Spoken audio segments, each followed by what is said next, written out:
사실 오늘 이제 낮에는 많이 무덥지만 아침 저녁에는 참 공기가 신선하고 조금씩 이제 가을이 오는 것 같습니다. 사람들은 가을이 되어지면 시를 읽고 시를 짓기도 하죠. 그러나 이 가을에 인생의 지혜에 쓰인 성경의 시편, 잠언, 전도서를 읽어보십시오. 특별하게 계절이 바뀔 때에는 전도서를 묵상해 보시기를 바랍니다. 우리는 지난 주일에 이어 오늘은 전도서 3장 말씀을 함께 상고해 보겠습니다. 먼저 여러분 11절 말씀을 보시면 때를 따라 아름답게 하셨다라고 말씀을 합니다.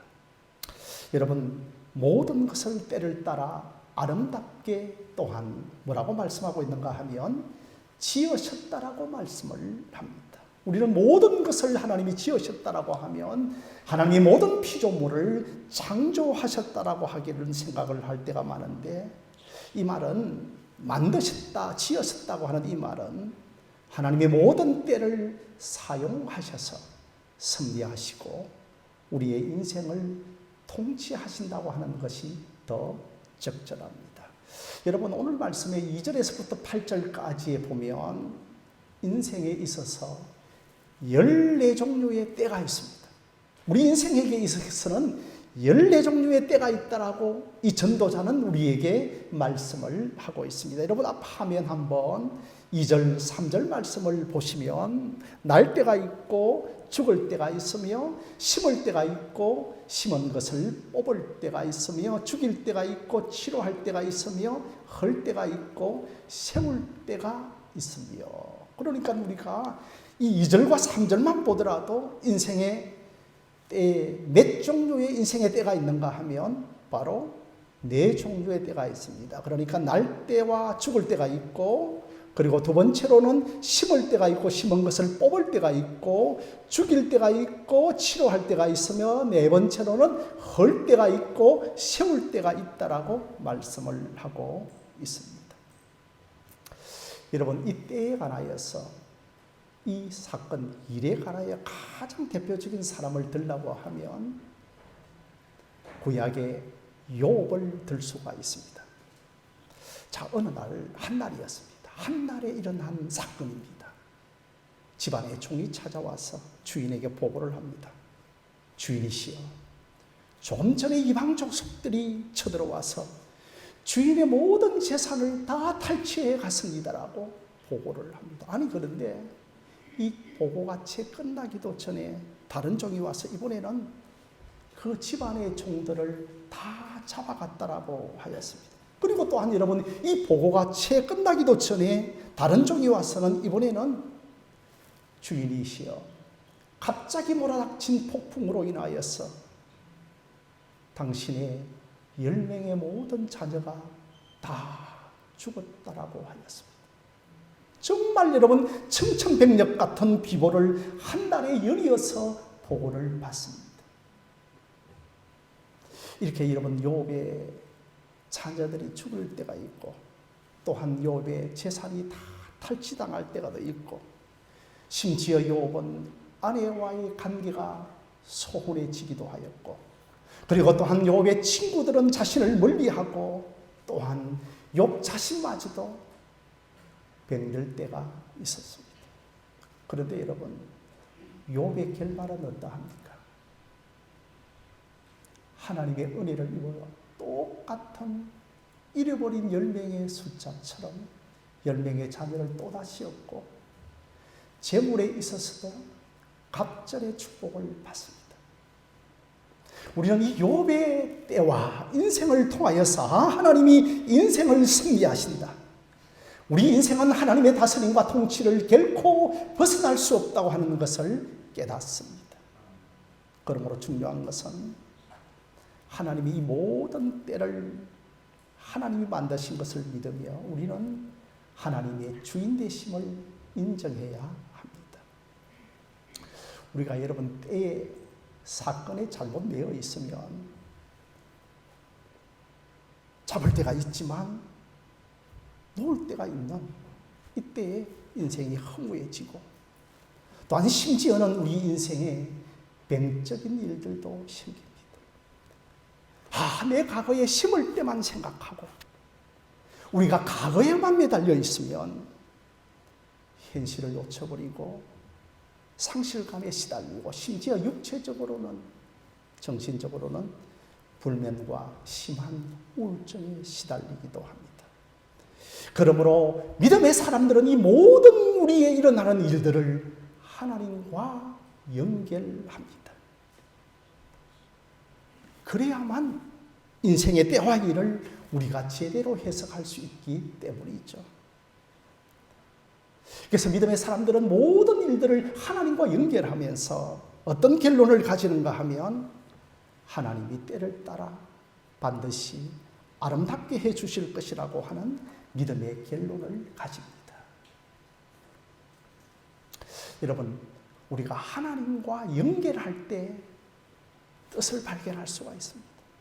하나님과 뜻을 연결할 때 고난의 의미를 바로 해석할 수 있고 그 모든 일에 구속사적인 의미를 부여해 주시고 그래서 모든 것을 하나님이 만드신 일로 보아야 합니다. 왜 우리 부모님이 자주 아프시는가? 이런 기회에 나의 부모와 연결을 하면서 나 이제 깨닫게 되었다. 부모님에게 효도해야지. 그건 여러분 인지상정이지만 하나님과 연결해야 합니다. 우리의 부모님의 아픔을 통하여서 내가 하나님께 나가야 되겠구나. 이것이 여러분 진정한 하나님의 뜻입니다. 여러분 11절 말씀 우리 한 번 더 함께 읽어볼까요? 11절입니다. 자, 함께 창세기 3장 11절 말씀 함께 읽겠습니다. 시작.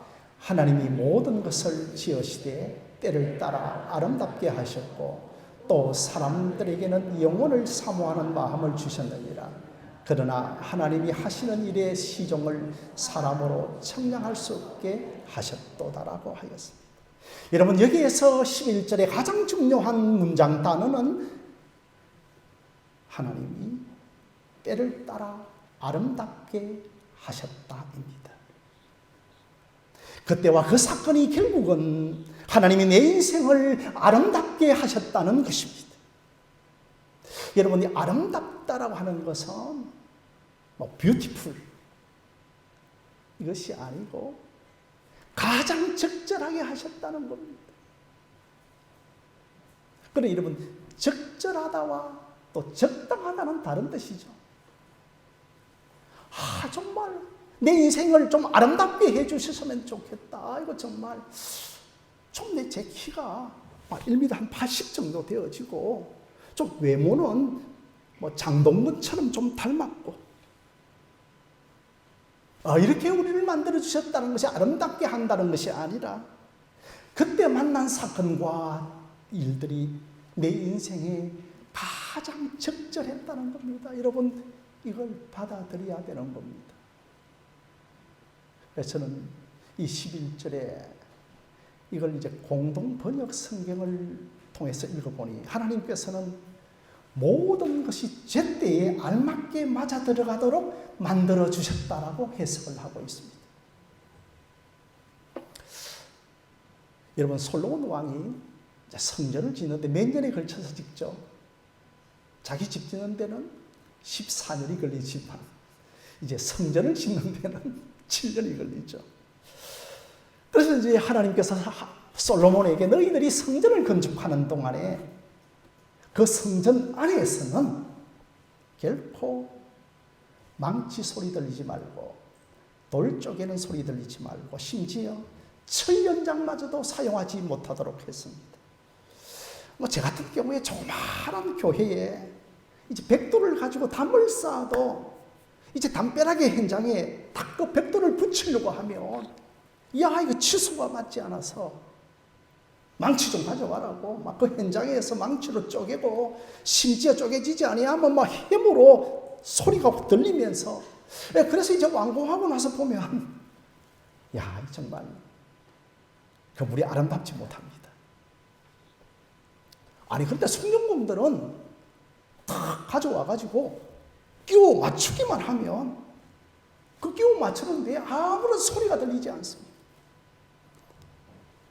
그래서 이제 솔로몬은 하나님이 주신 설계도를 따라서 저 성전 바깥에서 그 치수에 따라서 깎고 쪼개고 다듬은 다음에 그 성전 현장에 그것을 가지고 날라와서 이제 조립식으로 끼워 넣기만 하면 망치 소리, 철 연장 소리, 쪼개는 소리가 들리지 않겠죠. 아니 성전 현장에 뭐 쓱가리를 가지고 와서 재어보니까 10cm가 길다. 톱 좀 가져와라. 쓱싹 톱을 자르고 또 뭐 맞춰보니까 이게 막 맞물러지지 아니하니까 못을 가져와라 해가지고 철 연장을 가지고 막 그곳에서 툭툭 내리치고 못을 치지 않았다는 겁니다. 하나님이 모든 것을 때를 따라 적절하게 아름답게 정확하게 만들어서 그 위치에 갖다 놓았다는 것입니다. 참 저거는 우리 교회 좀 안 왔으면 좋겠다. 정말 나를 너무 힘들게 하니까 난 저분이 좀 마음에 안 든다. 그런 것은 잘못된 시각이라는 것입니다. 하나님이 성전 바깥에서 가장 적절하게 가장 정확한 치수로 끼워 넣기만 하면 되도록 그 사람을 우리에게 보내주셨는데 내 마음에 안 든다 하면서 내가 망치를 들고 철 연장을 사용하면서 내 마음에 안 든다라고 그렇게 하지 말라는 것입니다. 그런 사람도 때를 따라 우리 교회에 오셨다는 것입니다. 하나님이 때를 따라 가장 적절하게 아름답게 해주셨다는 것입니다. 그 사람이 그 위치에 있어야만 나도 정확해지고 나도 아름다워진다는 것입니다. 가끔 한옥을 짓는 것을 보면서 그곳에 정확하게 갖다 놓으면 정확해지는 것이 아니라 그것만 정확해지는 것이 아니라 그 주변 것들도 정확해지고 아름다워질 때가 있습니다. 그래서 에베소서에서는 교회를 가리켜서 서로 연결하여 함께 지어져 가느니라고 하였습니다. 부부도 마찬가지고 자식도 마찬가지고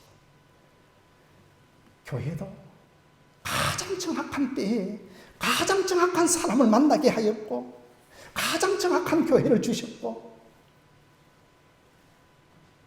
하나님이 가장 아름다운 만남을 주셨습니다. 여러분 옆에 있는 아들을 보고 옆에 있는 어머님을 보고 옆에 있는 교인들을 보며 인사하십시다. 가장 당신과의 만남은 아름다운 만남입니다. 가장 아름다운 만남입니다. 서로 인사하십시다. 시작.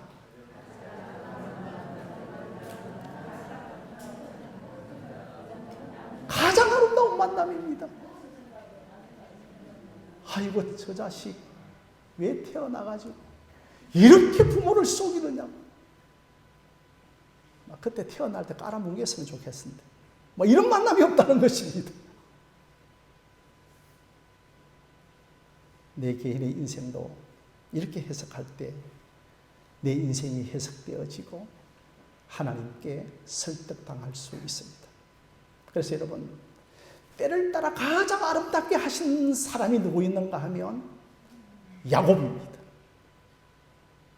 오늘날 우리 한국 사람들은 자식들의 이름을 지을 때 야곱이라고 하는 이름을 잘 짓지 않더라고요. 왜? 숱하게 고생하니까 아들 고생 안 시키려고 야곱이라고 하는 이름을 잘 짓지 않고 성공하고 잘난 아들 누구죠? 요셉의 이름을 짓는 사람들이 많습니다. 야곱은 여러분 제이콥이죠. 또 여자들도 이브 대신에 이제 이브가 영어식으로는 에바 브라운이라는 뜻이죠. 그래서 이삭이라고 하는 뜻은 이제 영어로는 아이작이죠. 아이작. 그죠? 여러분 아이작 뉴턴 아시죠? 아이작 뉴턴 만율력의 법칙을 발견한 사람이죠. 아무튼 여러분 이 야곱 태어날 때부터 이제 쌍둥이로 태어나는데 행에 발꿈치를 뒷발꿈치를 잡고 태어나죠. 내가 결코 행보다 뒤지지 않겠다. 행 장자가 내가 빼앗겠다는 겁니다.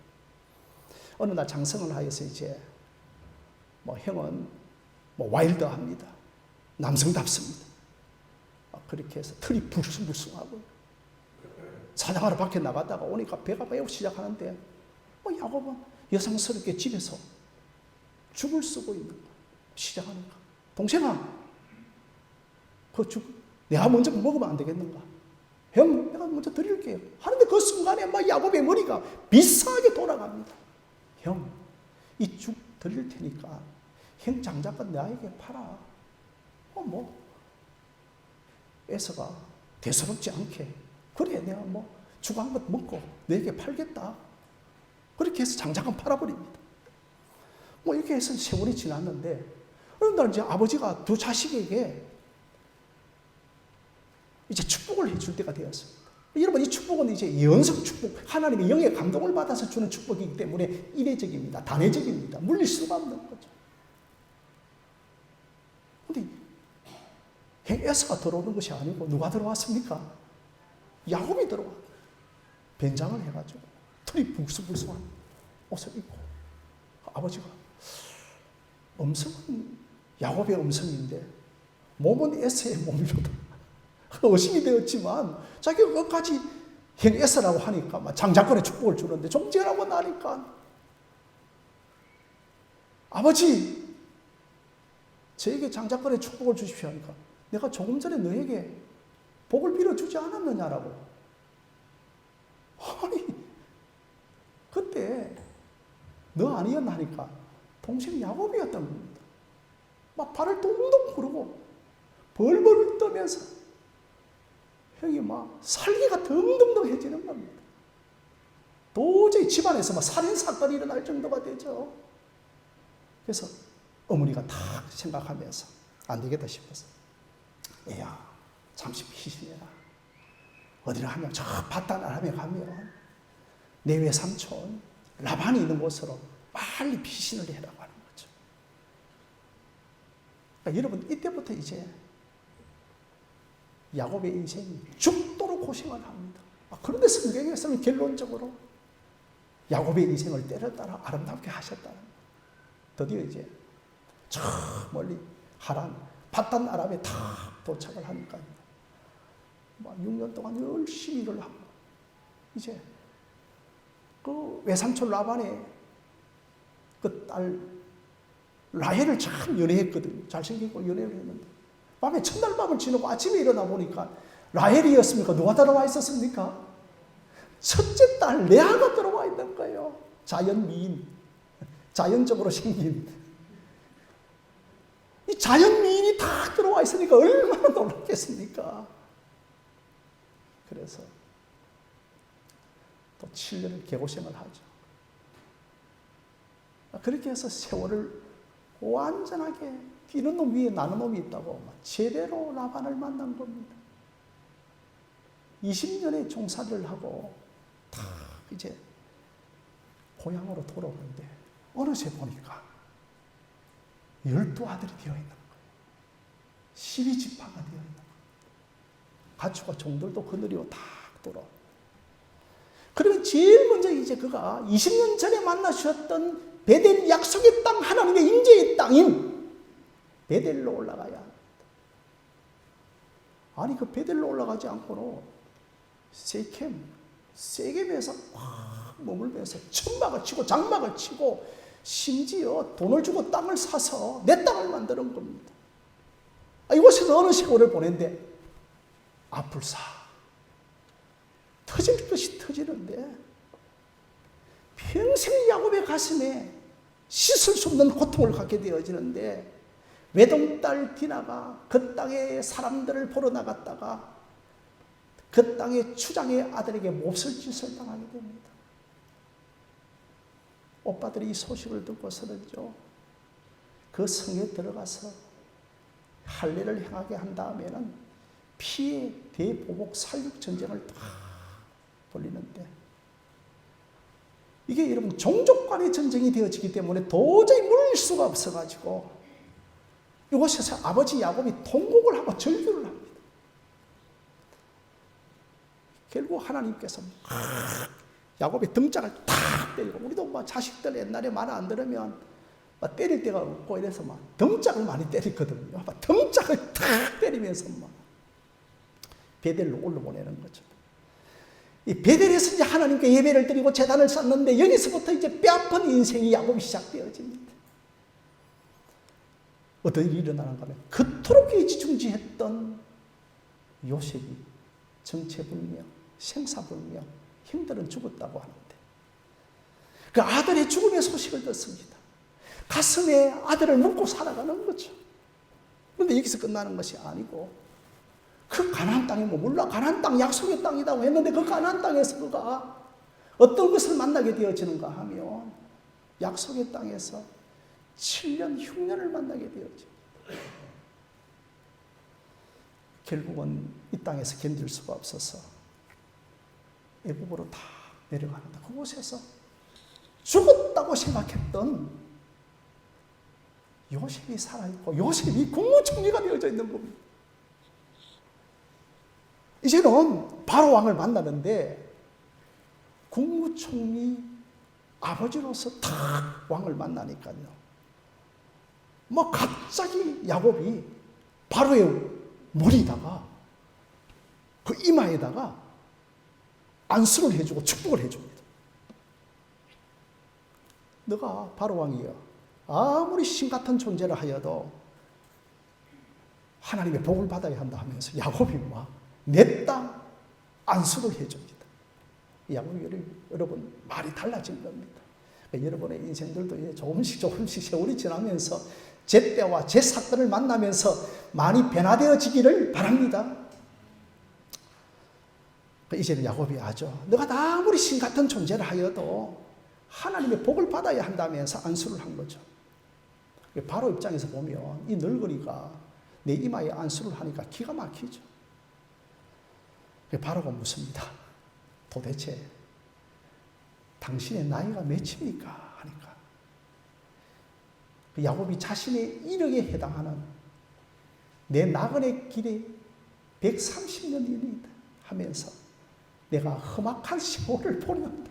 때를 따라 아름답게 하신다고 하는데, 하나님은 험악한 세월을 보냈다고 하는 겁니다. 성도 여러분, 분명히 수십 년 전에 베델에서 내가 너를 정말 창대하게 하겠고 번성하게 하겠고 때를 따라 아름답게 하시겠다고 약속을 했는데, 창세기 28장 15절에 그런 약속을 하셨는데,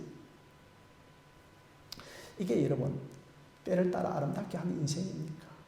내 인생이 뒤돌아오면 이게 예배당에 지금 앉아 있는데 내 인생이 이렇게 때를 따라 아름답게 하는 인생입니까? 참 야곱이 보면 이것이 정말 내가 때를 따라 아름다운 인생입니까? 그렇게 잘난 아들 옆에서 밥 하나 얻어먹고 얹혀 살면서 그렇게 이제 야곱이 다 죽을 때가 되어서 이제 12아들을 다 또 부릅니다. 한 사람 한 사람씩 복을 빌어주는데, 이제 가장 사랑했던 아들 요셉의 순서에 이르러서는 이상한 예언을 해줍니다. 이상한 예언적 축복을 해주는데, 그게 여러분 창세기 49장 26절이거든요. 앞 화면을 한번 보실까요? 창세기 49장 26절에 내 아버지의 축복이 내 선조의 축복보다 나아서 영원한 산이 한옥성같이 이 축복이 요셉의 머리로 돌아오며 그 형제 중에 뛰어난 자의 정수리로 돌아오리라고 말씀을 하고 있죠. 여러분 여기에서 내 아버지의 축복이 뭐냐면, 내 아버지가 누구냐 하면 요셉의 아버지 야곱의 축복이 내 선조의 축복보다도 더 크다. 그러니까 내가 받은 축복이 우리의 선조인 이삭과 아브라함이 받은 축복보다도 더 커서 내가 받은 모든 축복을 다 합쳐서 너에게 주겠다는 겁니다.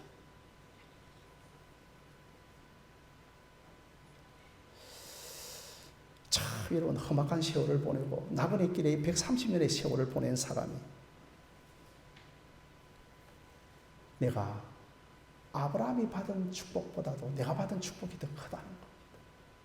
뒤돌아보니까 험악한 세월이고 나그네 길의 인생이었는데 어느새 12지파의 아비가 되어 있더라는 겁니다. 12지파의 조상이 되어 있더라는 것입니다. 이스라엘로 반합되어져 있더라는 겁니다. 나 같은 속이는 자 야곱이 하나님께서 이스라엘로 바꿔주셨다는 것입니다.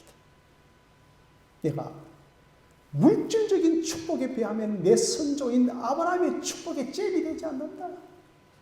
그러나 나는 이 물질적인 축복보다도 영적인 축복이 얼마나 큰가를 야곱이 비로소 알게 되는 거예요. 이게 여러분 때를 따라 아름답게 하셨다라고 하는 것. 이것을 여러분 알고 소중히 여기기를 주님의 이름으로 기도합니다. 자신의 인생을 반추해보면